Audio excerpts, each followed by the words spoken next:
What is up, YouTube? It's your boy Mackenzie1, Mackenzie985 Mo inside, whichever of those names that you know me by, and welcome to a one-off video which I'm testing to put out there to the community. I'm going to be reviewing the physical copy of the first volume of 20th Century Boys, which is the English translation of the Japanese manga, and I'm just putting out, you know, a little review here to see how it goes, how people respond to it. Now, the structure I want to do for my reviews is, first, I'm going to have a general impression of just the book itself, the cover, the book itself, what it says, what I get from it before I start reading it. Then what I want to do is I want to go on to talk about the artwork, which shouldn't take long. I do feel that artwork needs to be commented on because the artwork is one half of that story. Next, I want to talk about the writing and the pacing, which I think needs to be commented on. Whether in that short amount of time, the pacing, the writing is good, whether it keeps you engaged. Then I want to talk about my general impressions, theories, views on characters, opinions of it, story, that kind of thing. So I anticipate volume maybe 15 to 20 minute video, that kind of thing. But I want to bring people a better brand of review, and I think I should put my money where my mouth is. But I don't intend to continue this, so please no pressure on me, people. So firstly, I want to comment on the volume 1 cover. Now, you know, what do I feel from this cover for Naoki Urasawa's 20th Century Boys Volume 1? Now, the vibe I got instantly is space. Obviously, you've got a rocket in the background. You got the children on the top. You know, the fat kid, the kind of spirited kid, and the kind of slightly nerdy kid. Your archetypal kind of anime kids sometimes, or archetypal cartoon characters. But then you've got a rocket in the background, which is quite. The contrast is quite jarring. Now, the synopsis says that mankind would not have made the new age, encountering the crisis at the end of the last century that almost wiped them out if it weren't for them. In 1969, they, who were still in their youth, created a symbol. In 1997, as the footsteps of the coming disaster slowly start to show out, the symbol revives. This is a story about several boys that saved the world. Now, that's a very general impression of, you know, synopsis-wise, but it keeps you intrigued, it gets you intrigued. Now, my impression of this is 1969 was when, I think, please correct me if I'm wrong, 1969 was when Buzz Aldrin and Neil Armstrong went to the moon, I believe. So I'm guessing it's not a coincidence that there's a rocket in the background and this tale starts in 1969. So that's a general vibe I get. It seems to be as though, you know, this will become quite an epic story. You know, they're throwing around words like mankind, symbols, you know, coming disasters, you know, save the world. Quite grand kind of, you know, language, quite a dramatic language they're using. So quite excited to see what this is. So that's my general impression of the manga, the cover. I like it, you know, the red on black. The background is a very pastel kind of cover, which is kind of weird given how kind of quite sharp the image of the three boys are. So welcome to my review of the first chapter of 20th Century Boys, and boy, what a fucking interesting chapter it was. I think I dare say it was more interesting, it hooked me more than the opening of Monster. So I just want to cover a few things. I'm not going to repeat, people. This is something I consciously decided not to do. Not do what these other reviewers do, repeat what happens, just to communicate to you. I'd assume that you guys have read the manga, or at least the first chapter, and I thought, you know what, there's so much stuff for me to dissect in it. So firstly, just a brief overview of what happened in this chapter of the manga. Brief overview is really a vignettes of various scenes introducing us to some of the characters that were revealed to be in this manga on the double page spread at the beginning of the chapter. Obviously, the primary focus was about a dude named Kenji, and obviously Kenji in the past, the backdrop to this is in the past, him and his friends formed a little pact, you know, as children do, in a little pacts of friendship that they form, and around that friendship they form a symbol to represent that. And obviously it shows that time has passed on. Kenji is now living a relatively mundane life in a convenience store, so the focus of the chapter is very much on him. And obviously they used to be a liquor store, but his family's liquor store is now being converted to a convenience store, and they do deliveries of liquor to some older people who live further out.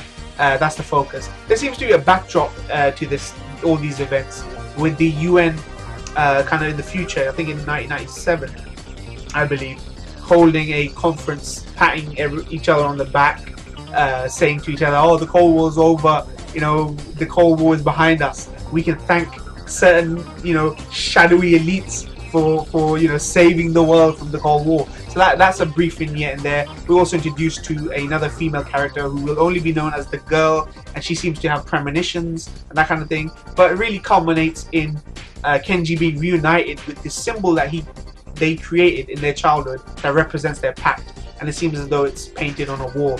And also there's another vignette about a shadowy cult leader called the Friend, who people seem to love and follow, and he has also appropriated that symbol for his cult, and he's performing, you know, floating magic and that kind of thing. So it's just brief vignettes, but the thread really is Kenji, and Kenji kind of reuniting with this symbol that he formed in his past. Still a lot of mysteries here, but that's the brief overview of the chapter. The first 2 pages are a double page spread. Now that's something I always love in mangas, from the few that I read. Double page spread, why they use it, its use. The first 2 pages are double page spread, and dense information is communicated to us. But as much information as Naoki Urasawa can communicate to us is given to us. But it immediately gives you a broad picture of the characters involved, and it's a great technique on just giving you a brief but engaging description of these characters or the people that will be in this manga. Though in this first chapter, none of the characters are referred to each other by their names. The only time you really get their names is in the first double page spread in the thing. The fact that they're never referred to in conversation by their names, unless they're talking about a third party, this style of writing conversations makes them believable in my book. It makes them more natural and realistic, and it's very different from Naoki Urasawa's work on Monster, where I don't think the conversations felt as natural as they do in this chapter, or this manga. The pacing, and what I'm talking about now is the writing, the pacing. The pacing reminds me of Bacano a lot, because it shifts from 1973 to 1997. It goes back and forth throughout these people's lives. And it's weird though that it starts at 1973, because the synopsis said, as I mentioned, in 1969. So maybe 1969 is a crucial year to this manga. But because we're following Kenji, Maruo, and his friends basically throughout their lives, it's much easier to follow than Bacano, where you could have a whole group of different people in a different time period, and then you're following a whole another group of people in a different time period. So it's a lot more easier to follow than something like Bacano. The manga opens with someone who seems to have tied up someone in charge of the school intercom. You know, the school intercom where the headmaster, like, you know, gives out messages, and they decided to use that intercom to play 20th Century Boy by T-Rex, and you can tell that on the panel. And T-Rex, 20th Century Boy by T-Rex, is a real life glam rock band, I believe. I looked into the lyrics of it, but there weren't any notable clues to the story in their lyrics. It was fairly basic about boys wanting for women to come flock to them, that kind of thing. But it did seem like something that adolescent boys would listen to at that time period. We then transition into a UN meeting where there's a lot of patting of shoulders, everyone thanking each other, because it seems to be right at the end of the Cold War, Russia and America. And I love the transition. I love the way it transitioned from very rebellious, rebellious childhood act, to something more sanitary, sterile, grown old men talking politics. And it reminded me of what punk rock stood for, which is how for me it tied into 20th Century Boy, which is very, I'd say it was very punk rock, very rebellious in nature. There's a sense of nostalgia for me throughout this chapter that permeates throughout Urasawa's writing, and it's accentuated by shifts in time from more modern day mundanities seen with Kenji literally left holding the baby on his back while working at his family's convenience store after his sister disappears, literally leaving him and his mum with the baby. But yeah, his mum's clearly dysfunctional. He's clearly the guy that's holding his convenience store together. And the transition from this to his idyllic childhood, where he's, it's almost presented like a childhood fantasy through their eyes, it gives me a deep connection with him, because I know where he's been, I know where he is. We don't know where he's going, but that's what I'm really looking forward to. I want to briefly comment on the transition from Kenji and Maruo talking about their kind of true friendship pact. They're making their pact with the true friendship, and then obviously the symbol is created from that to their, to their bushi hideaway, to the panels with the enigmatic cult figure Friend, this almost David Blaine-esque figure. And that transition is amazing because it makes you wonder what the link is. You know, that this guy's appropriated their symbol, you know, and is a cult leader now. You know, who is this guy? You know, and that was a brilliant transition, and it clearly that was the hook of the series. This enigmatic figure, friend, is the hook of the series, and anyone who's a mystery aficionado, you knows that Urasawa's no kind of stranger to this kind of work, given her work on Monster. Naoki Urasawa. Now let me talk about the artwork, people. The artwork. I want to comment on the artwork of the manga. I think is worthy, and it should be covered in reviews. The artwork. Naoki Urasawa has a punch up with drawing distinctive faces. Now, if you guys watch my Monster Live reactions, you always see me comment on the faces of the characters, and it feels as though you can, the way she's drawn them, you can invest in these people immediately.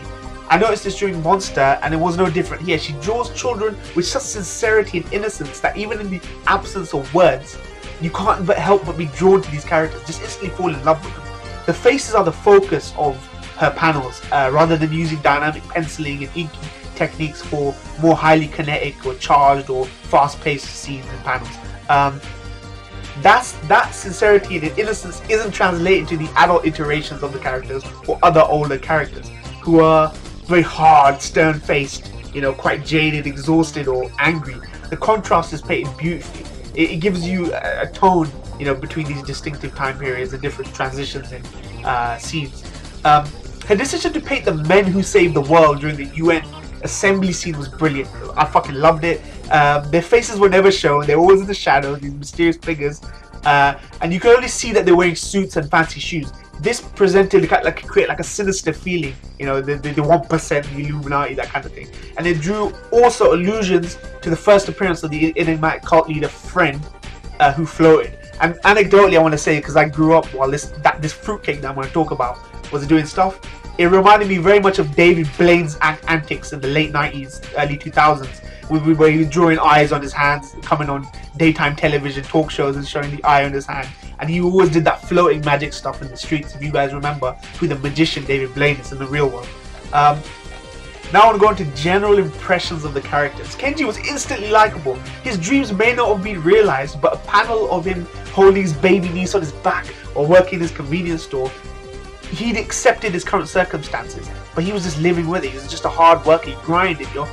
The scenes of Maruo, his childhood friend, who's also still his friend right now, interacting with Kenji was also really well written and believable. His anecdote about drawing in marker on his friend's dick, I think his name was Kenyon or something, was hilarious, but it was also believable because it sounded like a very real combo that a boy would have with a friend, you know, much later on, you know, if you've grown up together.